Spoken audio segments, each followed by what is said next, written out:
White nationalist and Holocaust denier Nick Fuentes posted "Your Body, My Choice Forever" on election night. It's been viewed more than 90 million times. So does this abuse amount to right-wingers just indulging in online trolling, or is it a glimpse into a deeper sexism in this country?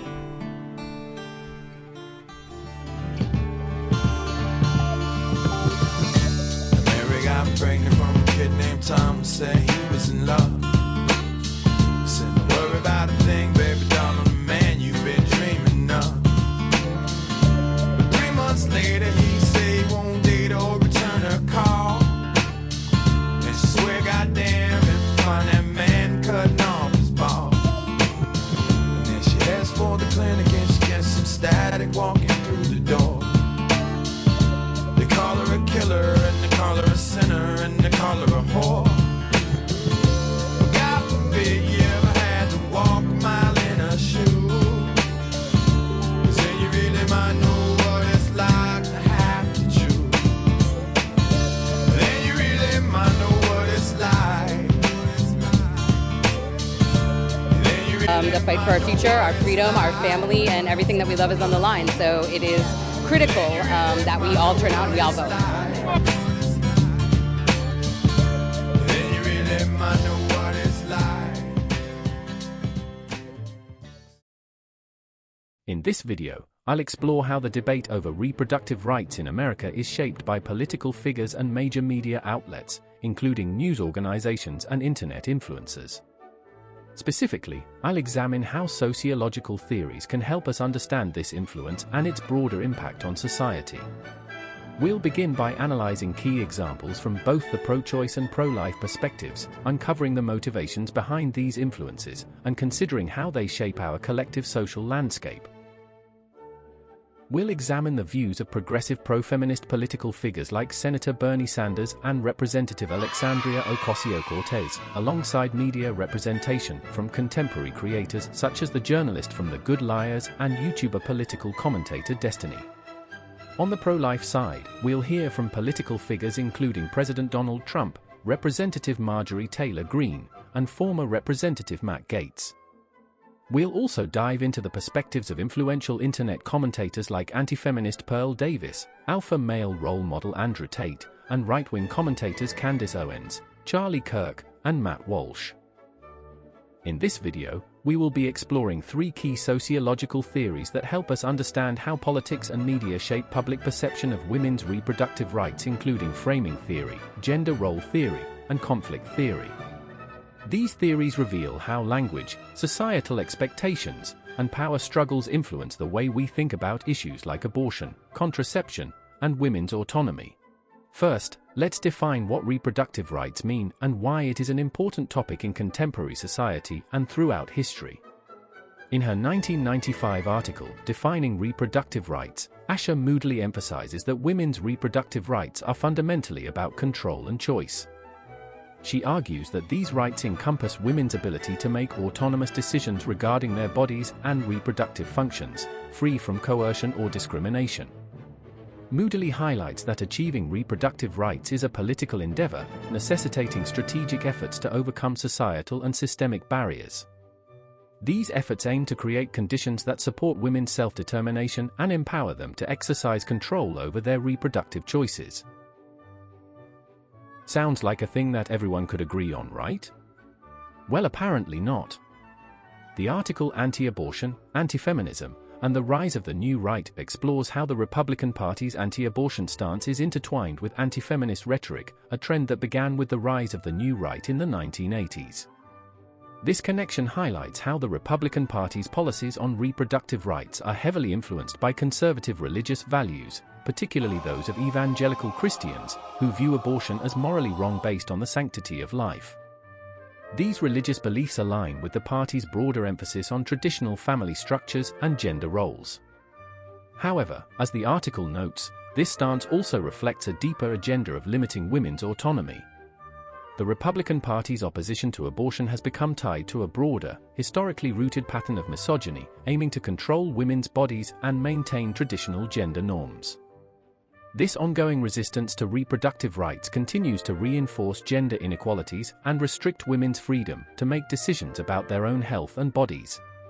Now, with this knowledge in mind, let's take a look at how different individuals from the pro-choice and pro-life groups discuss women's reproductive rights and their overall views on women in American society.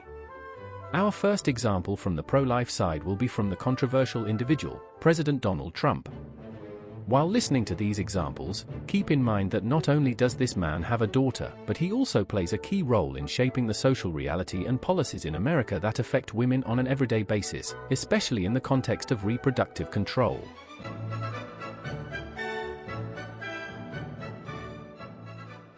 I'll tell you the funniest is that I'll go backstage before a show. Yes. And everyone's getting dressed and ready and everything else. And, no men are anywhere.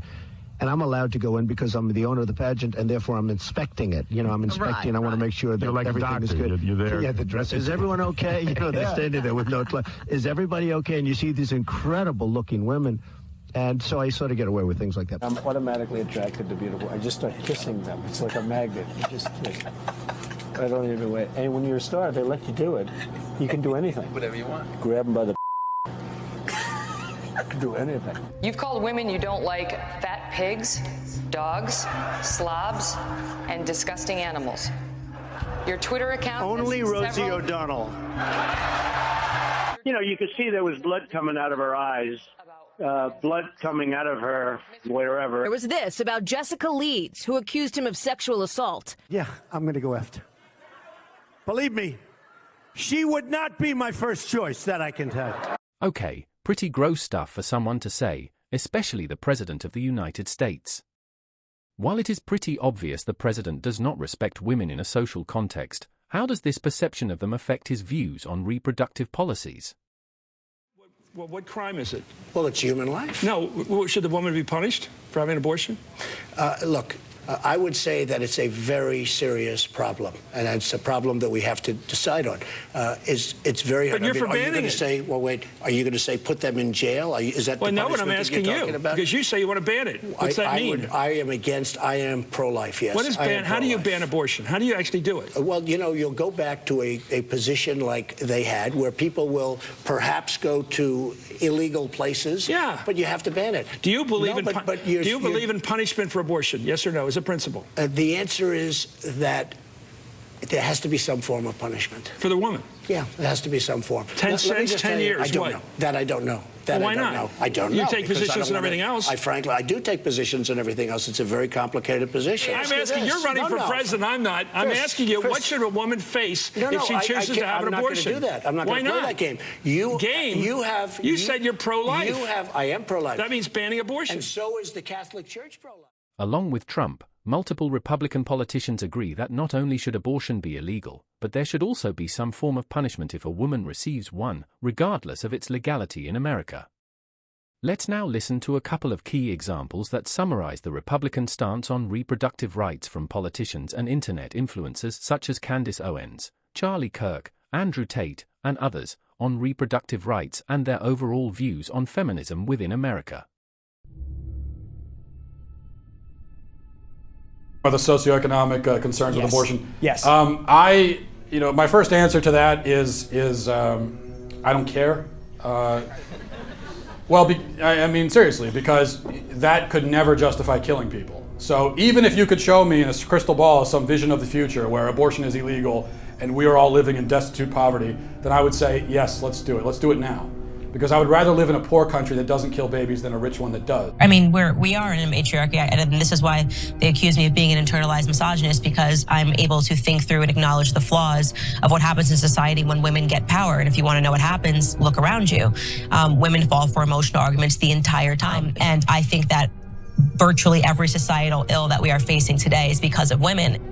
Well, then, okay, I'd love for the feminists, please apply for the oil rigs. Please go do the hard jobs in society. They're open, they're hiring, because I don't equate I don't think men or women are equal until we do the equal work. So no, listen, go apply to be on the oil rigs, go be a plumber, go be an electrician, go be on the front lines of the military, and then we should have equal rights. But until feminists are willing to do that, I don't believe we should have the freedom without the responsibility. Okay, well, I don't. When I got into the right wing in 2016, it was about three things: hating women, being racist, being anti-Semitic. And I thought everybody was on the same page. As time has gone on, however, the only thing that they remain is racist, and that's it. They're not anti-Semitic, they're not sexist. They just beat up on blacks and Indians all the time. And it's almost making me sympathetic. It's like, guys, we gotta shit on women too.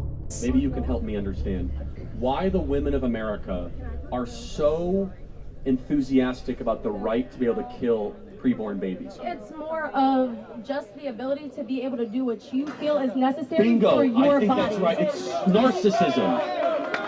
I think you're totally right. It is weaponized medical narcissism.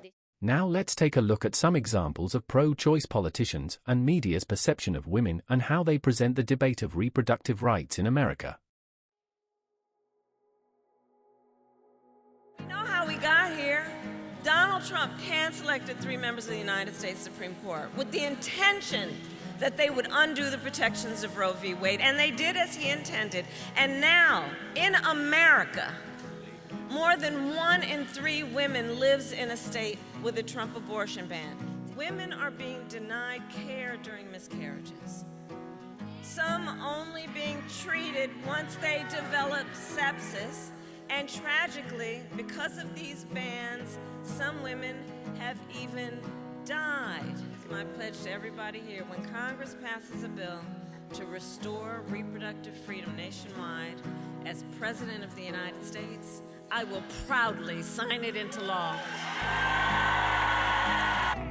So the message of today from me is that men and women, and by the way, men, if you think abortion rights, if you think equal pay for equal work is just a women's issue, you are dead wrong. It is a human issue, and the men have got to stand with the women. Women are choosing not to identify as feminist. Why has the word become such an uncomfortable one? I am from Britain, and I think it is right that I am paid the same as my male counterparts. I think it is right that I should be able to make decisions about my own body. I think it is right that women be involved on my behalf in the policies and the decisions that will affect my life. Finally, let's explore how pro-choice and pro-life perspectives interact by watching clips from the Good Liars YouTube channel, where they interview pro-life individuals and challenge the strength of their arguments. Roe v. Wade was 52 years ago. We're coming up on the anniversary of it. Do you consider yourself pro-life or pro-choice? Pro-life, yeah. And what are your thoughts on gay people? They're, according to the Bible says they're dogs or they're brute beasts, but it never once says they're worthy of life.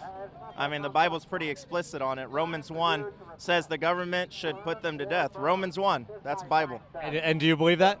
Absolutely, I believe the Bible. And you're pro-life? Yes.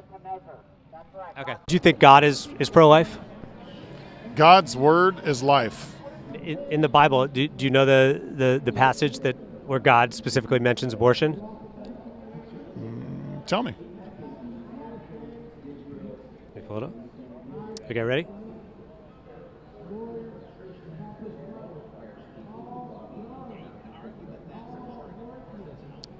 That's it.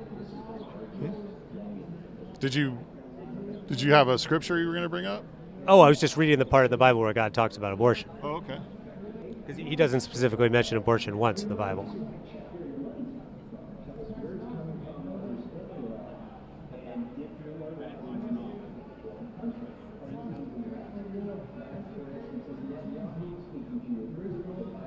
Did you have any other questions, sir? What are your thoughts on abortion? On abortion? I'm pro-life, so. And if there could be more gun control that could save children's lives, would you want to pass that gun control? How would that save children's lives? The mass shootings, guns. Guns is the leading cause of death for children in America. Yeah. No, it's not. You know, it is. It is. No, it's not. Guns, it's the leading cause of death for children in America. Okay, but that's... Okay. Start late-term aborting children or aborting them after they've been born, that's nuts. Aborting them after they've been born? Yes. You think that's happening? It is.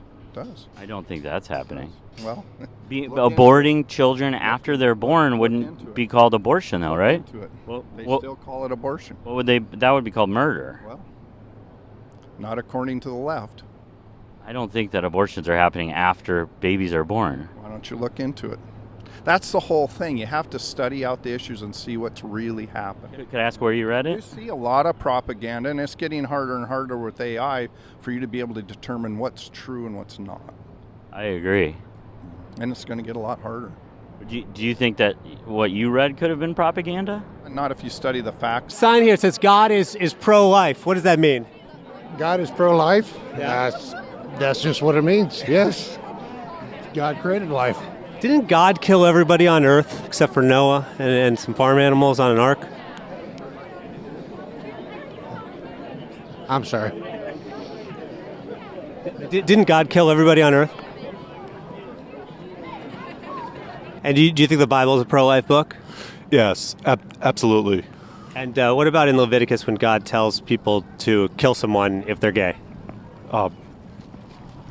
So now that we have observed how the pro-choice and pro-life, along with pro-feminist and anti-feminist arguments are presented in the media, let's discuss how these examples can be analyzed through a sociological lens.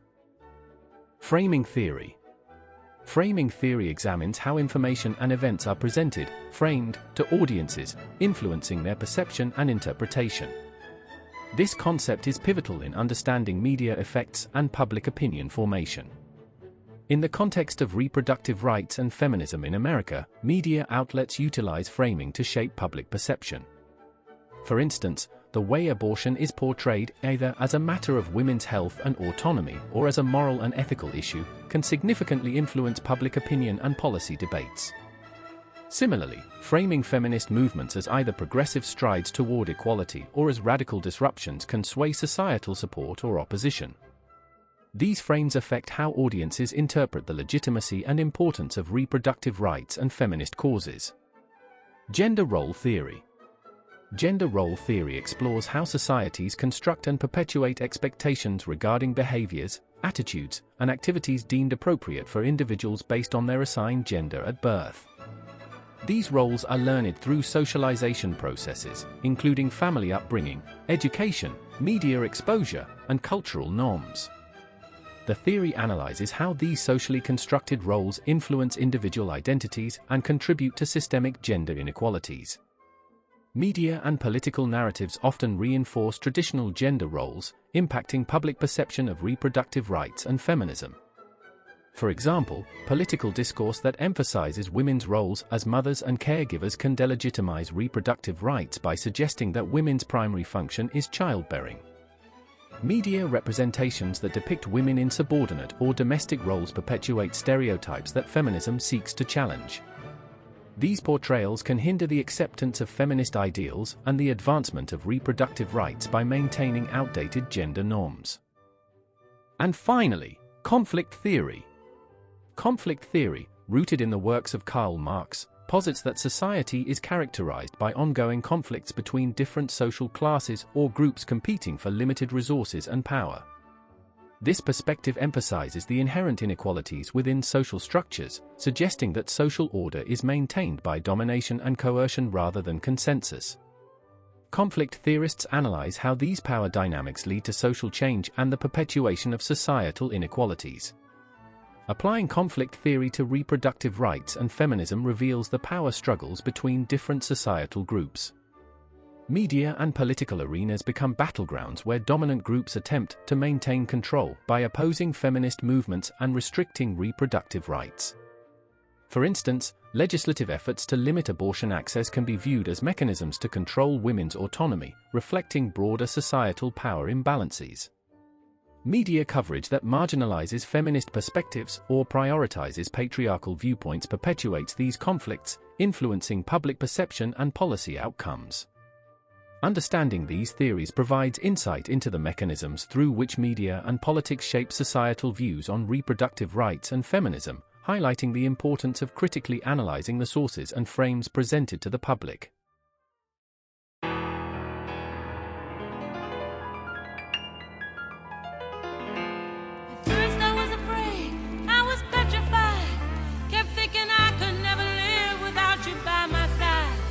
But then I spent so many nights thinking how you did me wrong, and I grew strong, and I learned